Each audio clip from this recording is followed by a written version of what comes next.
So, Rebecca Morgan, it's so good to see you. It's really been a long time. We've known each other for years and years. You've interviewed me several times for your program, and I think I've also interviewed you once a long time ago. So, tell us, how are you an ordinary visionary? Organization in 2000 called Books for Treats with the intention of helping people around North America know how to give children's books at Halloween instead of candy. So we now have individuals and organizations giving books at Halloween. Our motto is give brain candy. I love it. So, it's not that the kids will not get candy, but we wanted to give them, we want to just shift the treat into something that was healthy and got their minds engaged. And over the years, I get stories and I love hearing about from the kids that say, "Oh, I love books for treats." Why do you love books for treats? Because a, one little girl said, because a piece of candy is gone like that. But with a book, I can sit in my daddy's lap for over and over and over again and read a book. Isn't that sweet? Yeah, that's fantastic. So, how did that idea come up? How did you develop it? How did you get it out there? All right. Because, as a concept, it's as simple as pie, right? But to make it happen Sure. is not small. So, I started at my house in 1995 because some of our listeners may relate to this. I would buy candy in October, like middle October. I'd buy a bag of candy and it was gone in like a week. and, and it wasn't my then husband eating the candy. So I would then have to go buy another bag of candy, and then that would last a week. And then, so I realized this was not healthy for me or the kids. And Yeah, I wanted really. to have an alternative. And I looked at, temporary tattoos and pencils and little things that the kids could have. But it was hard to find something that would range from toddlers to sixth graders. So then being an author myself of 28 books, I said, well, how about we give them books to encourage future readers of my books, maybe? So I went to the library book sale where I could buy books. They stack them and you buy them by the inch. So Oh, I yeah. could get golden books, maybe 4 golden books in an inch. So that's a quarter a piece. Yeah, that was more than I was paying for the little pieces that I would of chocolate, but it it was more substantive, right? Yeah. So I bought a bunch of books and I would offer them the first year or two, offer them to kids. Do you want a book or you want a candy? And a lot of them took the book. So I was onto something. And then I stopped offering candy at all. And over the 30 years that I've been doing this at my house, I will rarely have a child who says, I don't want a book, I want candy. Okay, fine. And I had a little boy do that once, about 4th grade. And I said, I don't have books. And he goes, I don't want a book. And he starts walking away. And then he turns around and he says, do you have any goosebumps?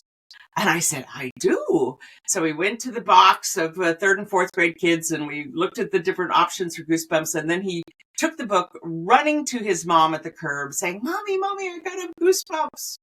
So this little kid who didn't want a book at first got excited. And I hear them at the curbs saying, oh, what'd you get? Oh, I want to borrow that when you're done. And then they yell down the street at their friends, hey, this has books. So then after 5 years of testing, test marketing, 4 or 5 years, I said, it's time to take this bigger to the community. And our community has a trick-or-treating at the merchants after school on Halloween. Where do So you I live? Remind me. live in San Jose, in Willow Oh, Glen. So the first year, I asked one of the merchants if I could set up a couple tables in their parking lot during this event. And they said yes. So it was me and my then husband who gave away, I don't know, hundreds of books during that time. And then I said, I need help. So I recruited some volunteers. And now we give out, in our community, we give out about 5,000 books. And then, like I said, we've got People 5,000 books? Now, where do all those come from? That's a lot of books. It is. So we get donations of gently read books, and we have a whole team that sorts them, and then we put our sticker on the back for marketing. See, I knew you'd appreciate this. So we have a sticker that says, this is from Books Retreats, and the QR code to our website, booksretreats.org.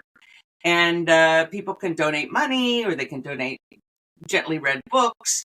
So now we buy books. We have another nonprofit who sells books to other nonprofits at a very reduced rate. So we buy the books that we need to fill in. So we just provide books for our little community, but on booksretreats.org, there are free kits that tell you how to either give away books to your own trick-or-treaters, or to, if you're doing a community event, like a trunk or treat or something like that.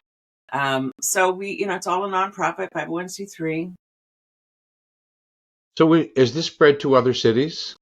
Yeah, I guess we have other cities that give it. But the problem is I have a Google alert set up, but I don't know I don't know where it's happening. So I do get news releases though. Oh, but you will also appreciate this. So I don't know, maybe 10 years ago, I was reading the daily funnies, the comics in the newspaper.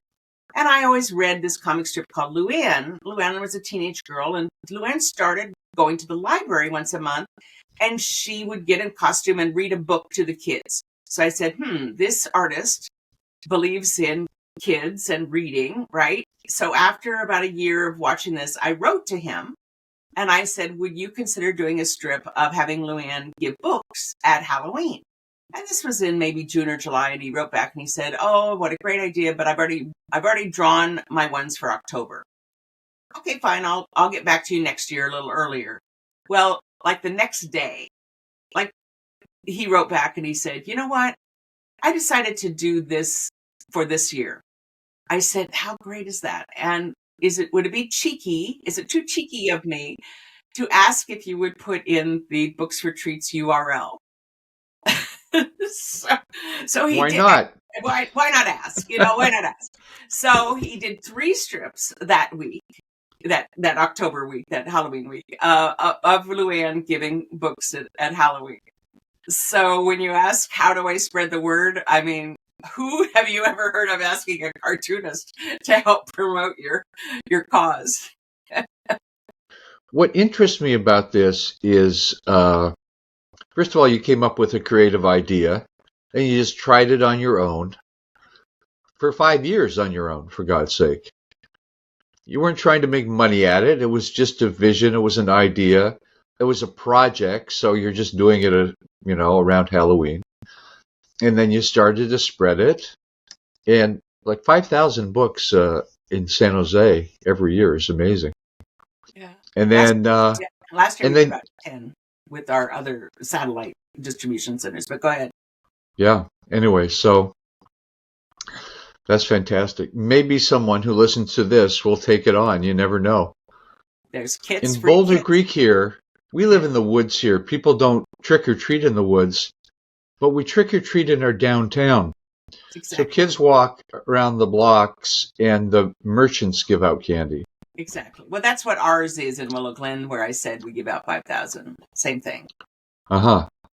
So the merchants are giving out books. No, we give out books. So we tell the merchants, if you don't want to have a staff give out the candy and buy candy, donate whatever you would have spent to Books Retreats, 501c3, you get to deduct it, and you'll get a sign for your window that says our treats are at Books Retreats. And if they want to come help staff the tables, they can do that, but most of them don't, because some of them love it and some of them think, what a waste, we don't sell anything today. Yeah. Anyway. Yeah. So that's great. If you look at history, I've read stories about this, like popular holidays like Mother's Day and things like that. They just started with one person. Always ideas just started with one person. They didn't just come down from God someone did it and then that caught on. And sometimes it took decades for it to become established. Was So who knows, in 20, 30, 40, 50 years, maybe Halloween will be the time for giving out books. right, assuming there are still printed books by then, Yeah. Yeah, some of those holidays though began with the card companies, right, as a way to sell more cards. Right. Yeah, that's interesting. Yes. Anyway, so tell us a bit about your career. I mean, you've had quite a career. You've been a writer. You've written 28 books. You've been a consultant and Yeah. a trainer and all that kind of Yeah. like the kind of people I've worked with for 40 years. Yes. And And you also had you're not, are you still doing I'm blanking on the name of your SpeakerNet News? SpeakerNet News. Yes, we still do SpeakerNet News. So And you've been doing that for how long? since 1996. Oh my God. So that's almost 30 years. It is. I think I dropped off your email list a while back. So sorry. But so tell us about SpeakerNet News because it's an amazing service. And Sure. how many people are involved in that?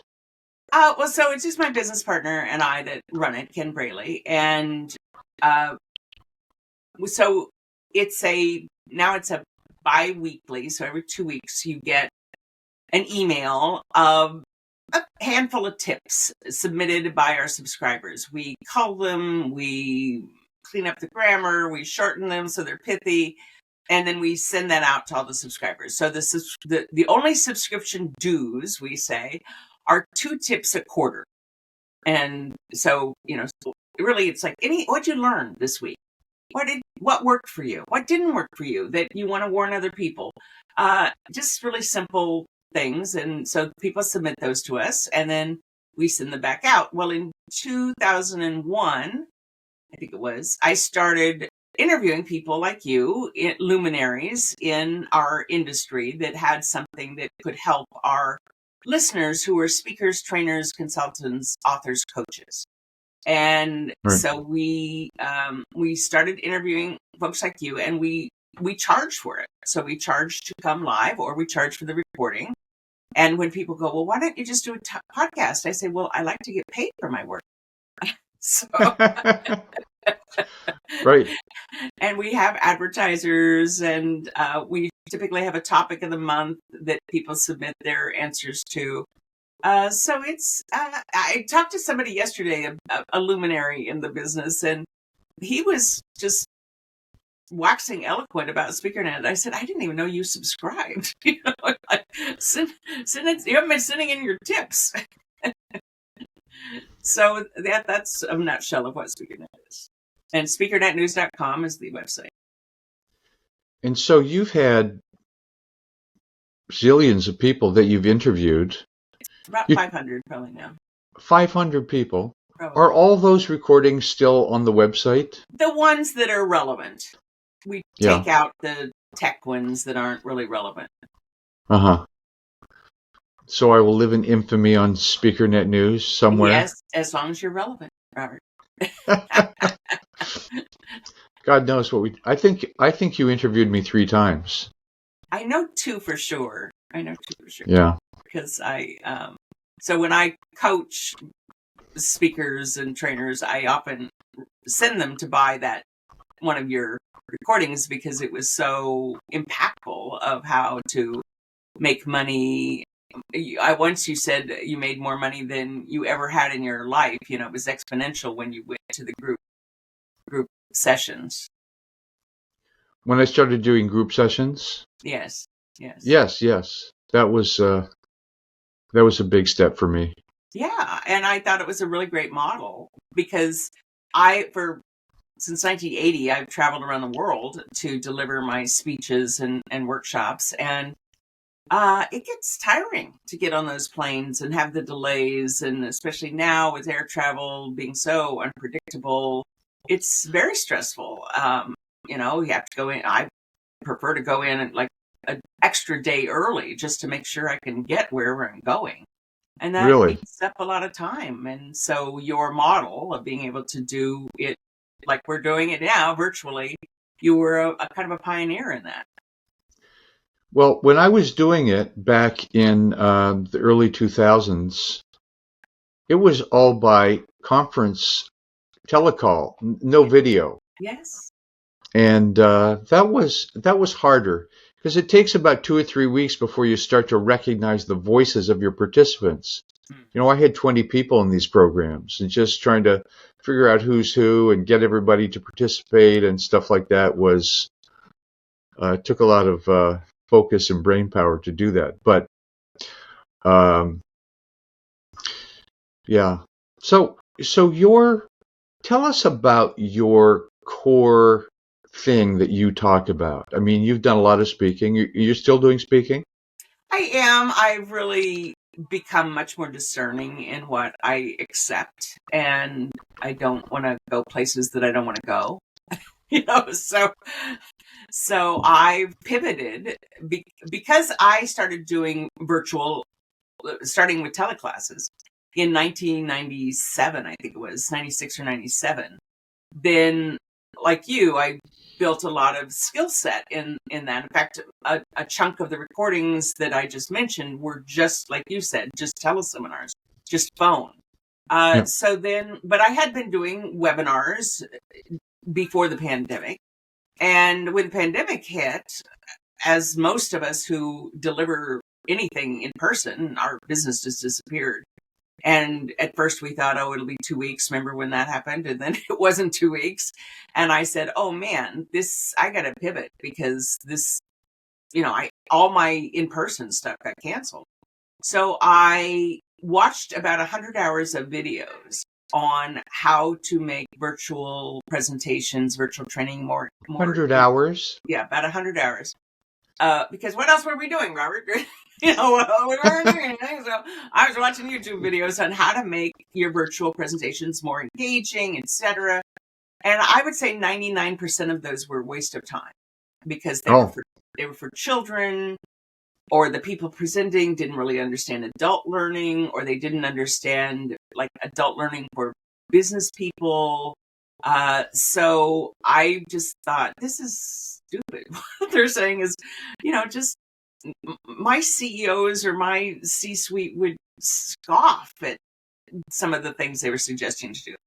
So I put together what I considered the best of the best, as well as porting over what I knew worked for me in person to virtual. And I was surprised. I ported over maybe 90% of what I do in person to virtual. And wow. then 2020, so in 2020, I made more money because my clients were asking for virtual. So I made more money in 2020 than I did in 2019. And then they got even more popular. So in 2022, I doubled what I did in 21. And then in Wow. 23, I tripled what I did in 2022. So I thought I wanted something here. And the feedback I kept getting was, your programs, your virtual programs are so different than 99% of the ones that are just a talking head, or they're just slides, and poorly designed slides at that, a talking head over slides, voice. And mine are very interactive. And so I started teaching my colleagues in a course on virtual presentations. And that has now morphed into a partnership with an organization called eSpeakers, which serves thousands, tens, like probably 20,000 speakers. And we offer a course called Virtual Presentation Mastery. And I facilitate that, and I confer that designation, the VMP designation, based on the graduates having shown proficiency in the 5 different areas. We have 5 modules. So it's just sort of morphed over time, right? So that's fantastic. So tell us more about what you learned, because I know you can't give us a whole course in this interview, but some of the insights and some of the techniques and approaches that you used in giving presentations or teaching people or working with people via Zoom. Well, one of the easiest things to do is at the beginning of all of my virtual sessions, I teach people how to do side-by-side gallery instead of just full view of the slide. My slides are designed to be very simple, few words, and they're large fonts, so that if they use the slider, which is in the middle of the side-by-side, and they just slide it over so the slides are actually reasonably small, then they see the gallery, which is the people in the room. And as a facilitator, I will call on people, or I will notice the nonverbals of the people in the room and say, "Oh, Robert, you like that joke," or, and people say that's phenomenal because their name is being said. They feel, they're seen, and then they Right. can see each other's reactions. And so I will have them do, okay, everybody who agrees with this, give me a thumbs up. And so they can see all the other people who do the thumbs up. And you say, well, Rebecca, that means you're just a little square in the gallery. No, I figured out now how to put my image on my keynote slides so that I control when I am big, because I have something I want to explain to them or some nonverbals I want to show them, versus just this little tiny square, which 99% of the webinars I see, the presenter is this little tiny square and the slides are the whole big thing. And like I said, they're usually poorly designed. And so that one little technique has been a game changer for me and for my graduates. And I've never seen anybody else do that. Well, it's interesting because you dove in, tried to find out what everybody was doing, found out what everybody was doing wasn't very good. Was there one person that you got a big aha from? Oh, I see. Or did you just came up with it? I came up with that. There is a woman, I don't know. I would have to look up her name, so I'm sorry I'm not going to be able to give it. But her first name is Cat, C-A-T. She spells it C-A-T. And her last name starts with an M. And she was good for the technical stuff. So she's a trainer who tells you how to use some of the technical skill tools. But I also find, Robert, that I'm just kind of curious. I'm nosy. So I would look around and I'd go, oh, what are these 3 dots on Zoom? Where do they go? And then I go, oh, wow, whole new set of tools here. And I say that I'm creatively practical. Yeah. So I will look at even the emojis, the reactions, the emojis. And most trainers, most presenters don't use those at all. I mean, the participants may use them, but they're not directed by, they're not purposeful from the trainer. So Right. I now incorporate even those emojis of, helping them answer a question or something like that, their tools are at our fingertips that people just haven't figured out how to be creative to use them in service of helping the people stay with them and helping cement the ideas they want to impart. So I would assume on your website you have information about these courses that you do. I absolutely. Yeah.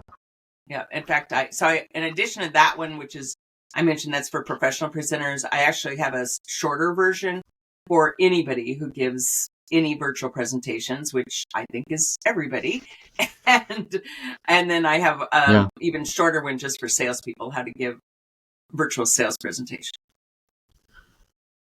Well, it's I wonder what the future of this is. I got one of those virtual headset things. Yes. And I used it for a week and I said, not for me, Apple has this really expensive one. Does all the, I don't know. I think just Zoom is a lot easier to use. You don't have, we don't need so many bells and whistles. People just want information and they want to understand it and they want interaction, right? Right. Well, the interaction is to help them cement the ideas, right? So that was another thing I ported over from in person was either putting them in breakout rooms where they could discuss, or I would give them, depending on how many people I had, I would give each group a different question, which in the old days, I would just pontificate, right? For each of those 4 or 5 questions. Well, here's my answer to this. And now I have them, I call it have them teach the course. So I just have the questions, and then each group and comes back, they brainstorm for 5 minutes, come back with your top 3 ideas, and then they teach the course. I fill in for what I think is missing. But, how much more interesting is that than me bang for an hour? Yeah, that's the issue I had to some degree. So I've done some of these things where I get people in groups and they talk and they share, and then we can come back together, and it's anyway, pretty exciting stuff. So, but I've retired from that now. So. Oh, really? Wow. Oh, you didn't know I was retired? No. Oh, yeah, I retired a year ago. Oh. And so I'm just doing this to keep myself busy and to have fun and make a difference. And it's been great. It's been one of the best years ever. Wow. I thought that if you were just having fun, you'd just be sitting around listening to jazz or going to jazz concerts or something. Yeah. Everybody knows I'm into jazz. But no, this is really fun. I've done 55 interviews so far. I have 25 booked to the end of the year, so I'm busy with this. So what strikes me with these two things, which are obviously don't have anything to do with each other, but you're very innovative. You come up with an idea, you work it through, you try a lot of things, you explore. And I can relate to that because I've done a hell of a lot of that in my life as well. It's like, I wonder if this would work. And then sometimes I'll put out something and I try something and it really doesn't catch on. But you're in the right place at the right time to take advantage of the necessity of virtual during the pandemic, and you took it to whole new heights. So now you don't have to travel as much, right? Exactly. So last month I went to the Galapagos and the Amazon just for fun. I didn't have to speak there. I didn't have to trek my business clothes. I just wanted to snorkel with the sea lions and Galapagos. Yeah. So I'd like to talk to you about where's the future for us independent professionals, the speakers, the coaches, the consultants, working online. What are some of your insights into where things are going? I think that we can use tools like AI, for example, to help us work better. But I think the future is for the independent thinkers, the contrarians, maybe the people who really are critical thinkers. And that's what their focus is. I think too many people use tools like AI as a crutch. I heard somebody the other day that said, "Oh yeah, I had ChatGPT write my book for me." Yeah, you're never going to stand out. But they just wanted to be the author of a book, right? They didn't care how good the book was or how unique it was.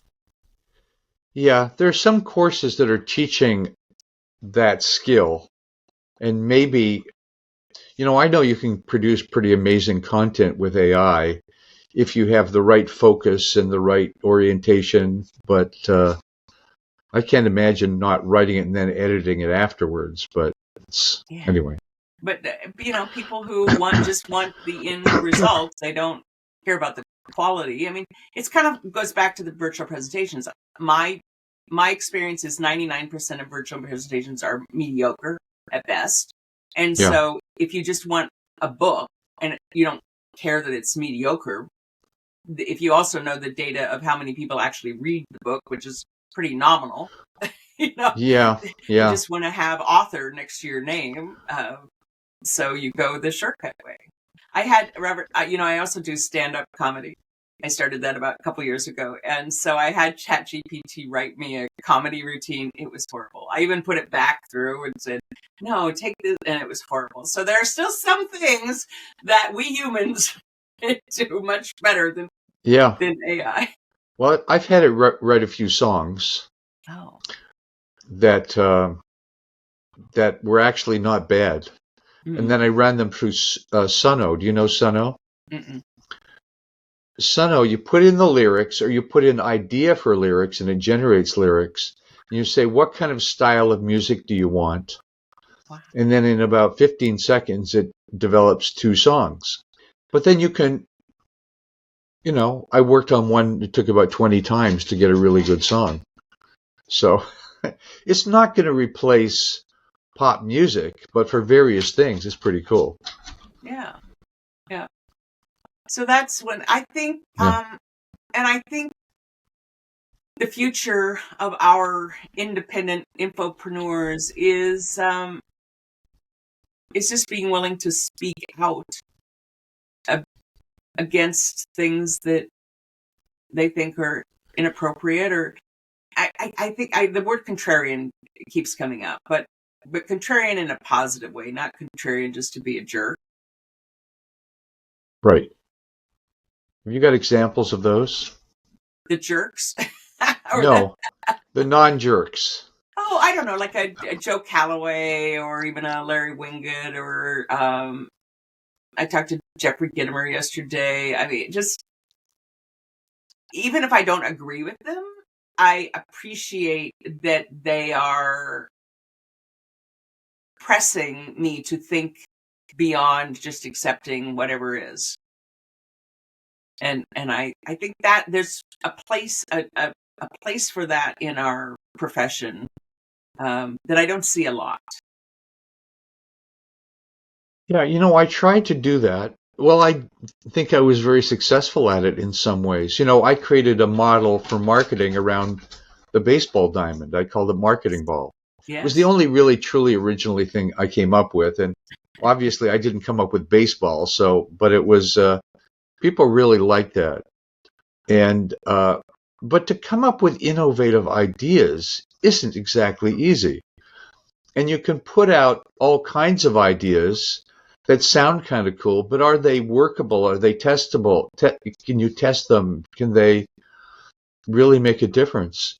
And I wonder, in this world of training people to be more effective or happier at work or more productive or make more money, are there any really new ideas?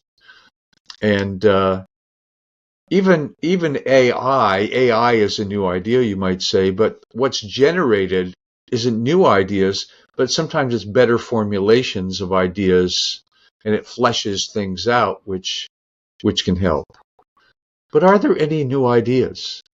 I And actually this is something I think about a lot. It's like I want to present a new idea, and I work it through, and I do a lot of writing, and I put it through ChatGPT, and then I go, eh.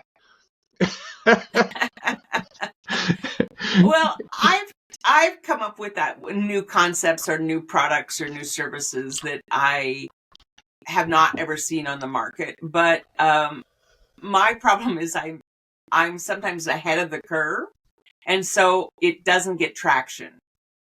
So people don't know that they need it or that they want it. There's not. I haven't discerned what their pain is enough that this would be the solution to it, and so they don't feel that pain, or they just so I have all these things that went nowhere. So one of my jokes is, okay, so two of my 28 books sold 250,000 each.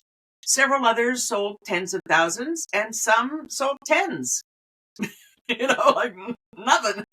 you know Right, it's all in the title, right? The title has to hit you, and well, it's not just the title, it's your platform. And what I found was, like, I've written some books on dating after 40, and I found that, like, only women buy books on dating, and there's so much free information online. that Oh yeah. it was Oh like, yeah. why bother? Versus in the speaking business, people will buy my book at the back of the room or pre-sell it because it's relevant to what I just talked on. And they want a souvenir. They want me to sign it to them.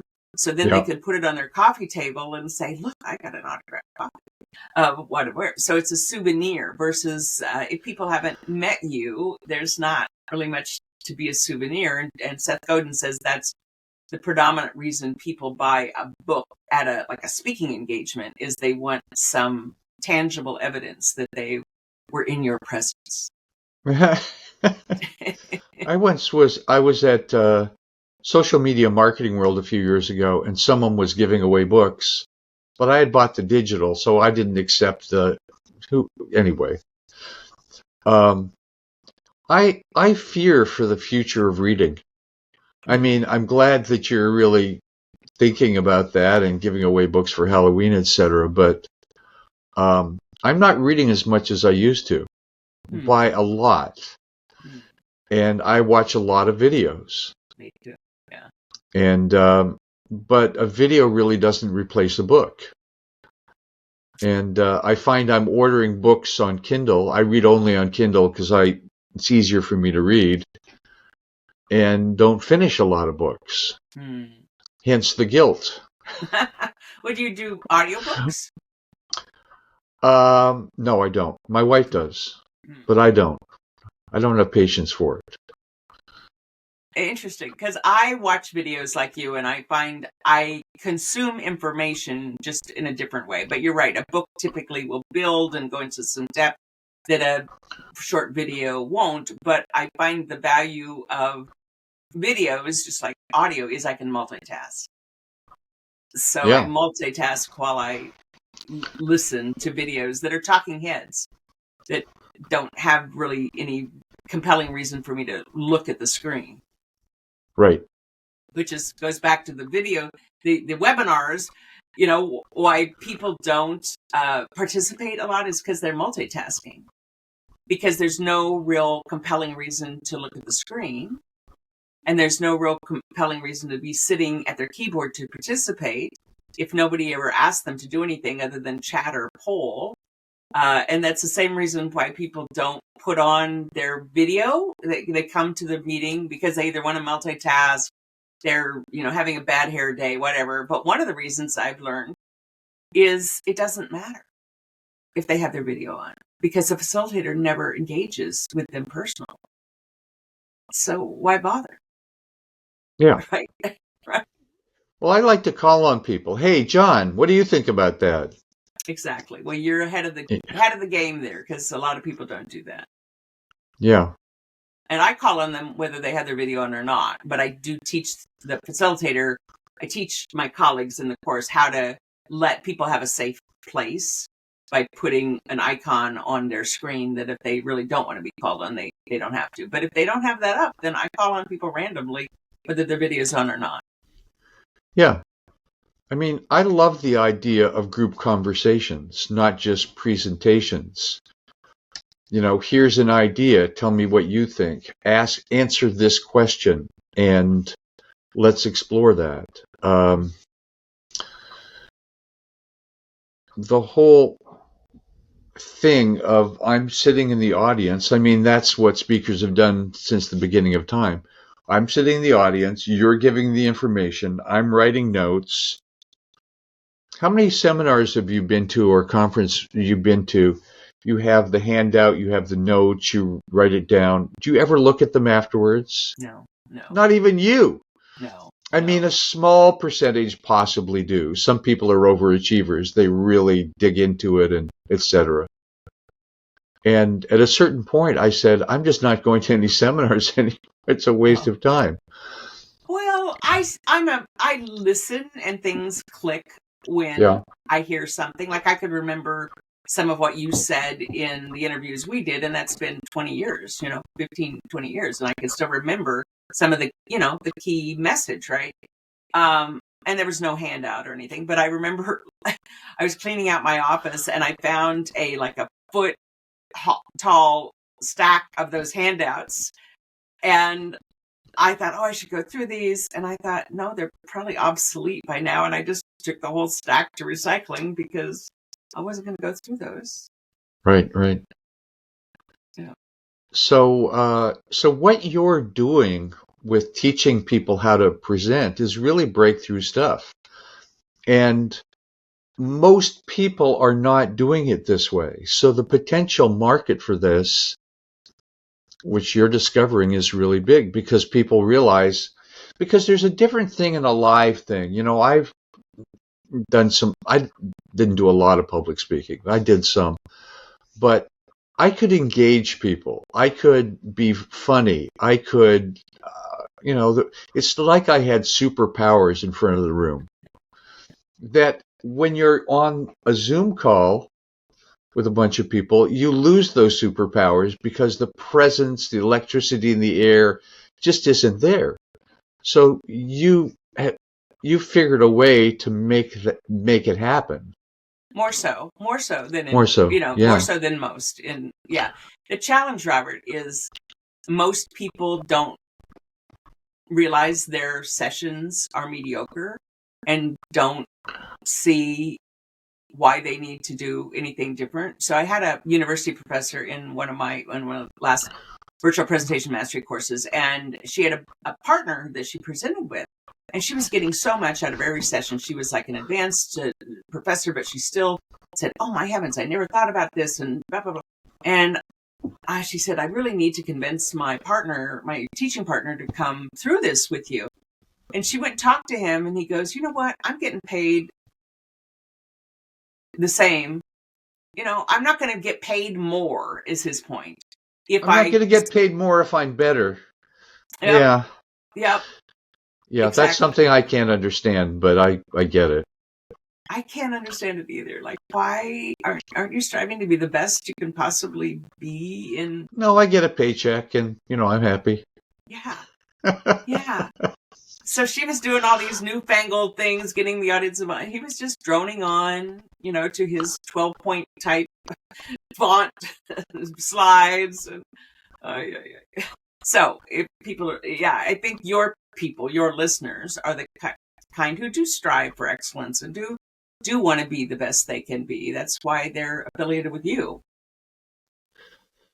Yeah, well, so now, I launched this platform of doing these interviews like in just a couple weeks. I figured it out. I jumped in, I committed to it. Pow. And the interview format is really big these days online. And some of these interviews are an hour, 2 hours, 3 hours, even 4 hours. I don't think I've ever listened to a 4-hour one. It's too much for me. But some of these have 50,000, 100,000, 500,000 views. So there is an audience. People are looking for information, and they're looking for stuff that's, the back and forth conversation can really be engaging for people. I think it's just two talking heads. There's no graphics, there's no slides, there's no nothing. So that, anyway. I think it really has to do with the interviewer and the questions. If they're interesting questions, unusual questions, and I think it might have been you, somebody along my learning curve said, people want immediately usable information that they can't find anywhere else. And, with the internet, that makes it so much harder for us to stand out, because how are we different than everybody else? And not to beat a dead horse. Well, I don't know about that. Anyway, but not to belabor the point, but that's what people say about my virtual presentations course. They go, "I've never heard anybody talk about this, and this. I've never seen anybody use this like this." So, what are each of us doing to be so different from other people that they are clamoring for us? Yeah. So, what are some other ideas that you would like to share with the audience in the 10 minutes or so that we have left? Sure. I mean, you've done so many things. You've written so many books. You have so you have so much, Rebecca. So it's hard to go, well, what's the most valuable? And of course, I'm interested in the future of self-employed professionals. I'm interested in expansiveness versus contractiveness. I'm excited by Kamala Harris, if only that she radiates joy and excitement. Hey, I'll take that. I don't care what the damn policies are. Right, exactly, right. So I have you two know, things that we might have time to share with your audience. So one is a suggestion for them. In the summer of 2020, when all the turmoil was happening, I decided to see if I could recruit interns. Since it was all virtual, they could be anywhere in the world. So that summer, I recruited 13 interns. wow. Yeah. And we revamped my brand. We went through branding courses together. We revamped my website. We ramped up social media. We did all this stuff, which I would never have been able to do alone. So I caught the fever, and every quarter, then I would have between 4 and 10, maybe, interns, new each quarter. And, I learned how to manage multiple interns without having one-on-ones with them. We would have a group meeting. And so to date, I've had about 175 interns from that summer. And I just found 175 interns. So how many hours would any intern work for you, and what kind of stuff would they do, and how did you find them? okay, so a couple of them, let's see, that was a lot of questions. So how many hours a week? So minimum usually of 5, and some of them had to work 20 because the internship was part of their curriculum, and that was required by the school for them to get credit. Yeah. So can you imagine? So let's just say 10 hours average a week. So you got 10 bright, young thinkers working 10 hours. That's 100 hours a week of creative labor, that What were they doing for you? so they would so I had a kind of a menu of projects that I wanted done, and I would let them raise their hand to say, okay, I want to work on the social media. I want to work on taking quotes from your books and creating graphics and scheduling those. Okay, great. Then I would put them in groups, social media group, let's say. So 3 or 4 would be in that. And then I would have them check each other's work before it came to me, because then they could improve it, right? And I got tired of repeating the same things. And then some were website. They wanted to help improve the SEO.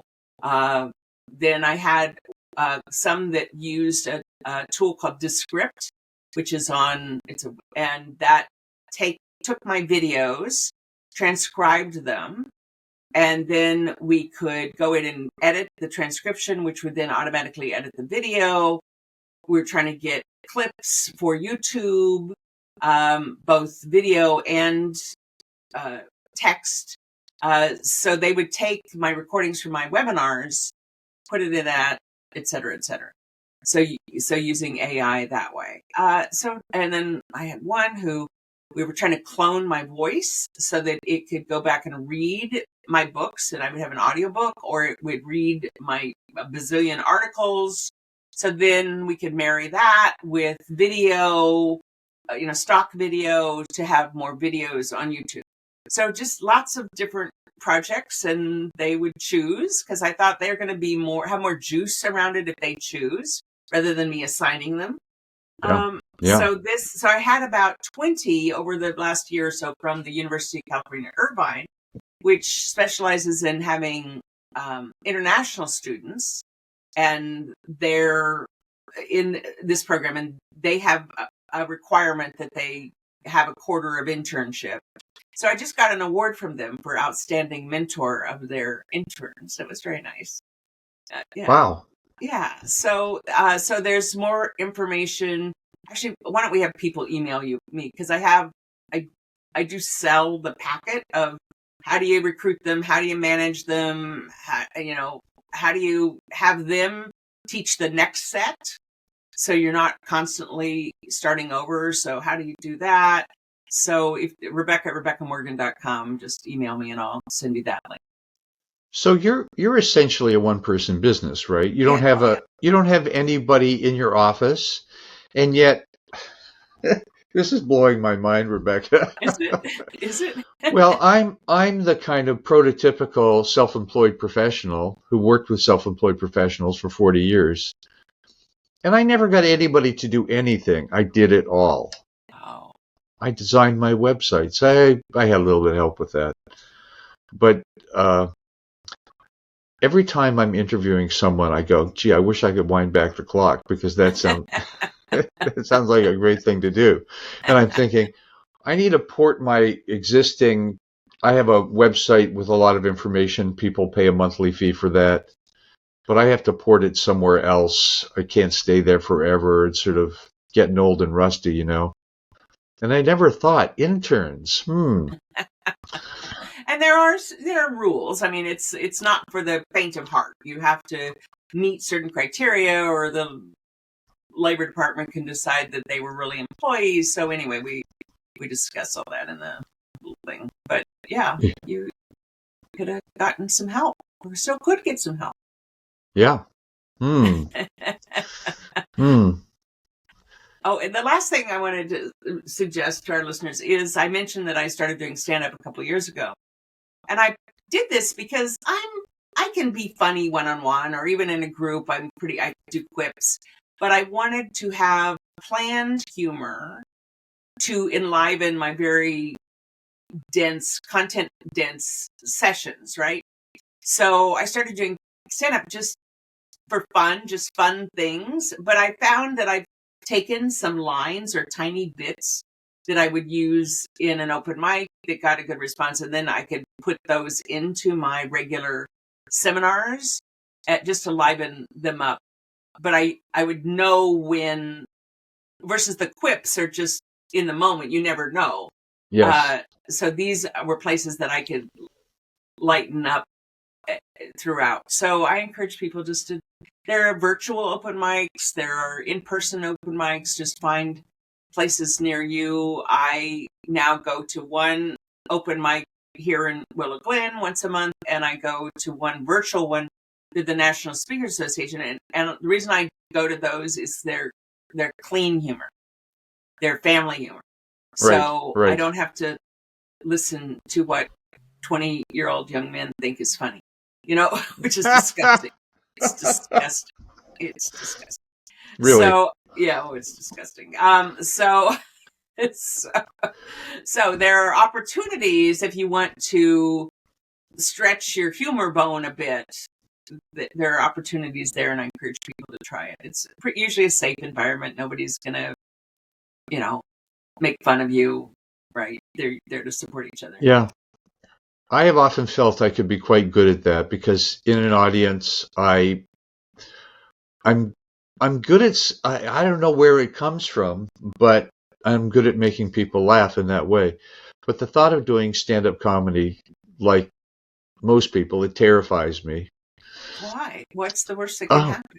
um, well, the worst, yeah, well, I've listened to a lot of comedians talk about the worst that you can happen is you think you have something that's so funny and it's like crickets, you know?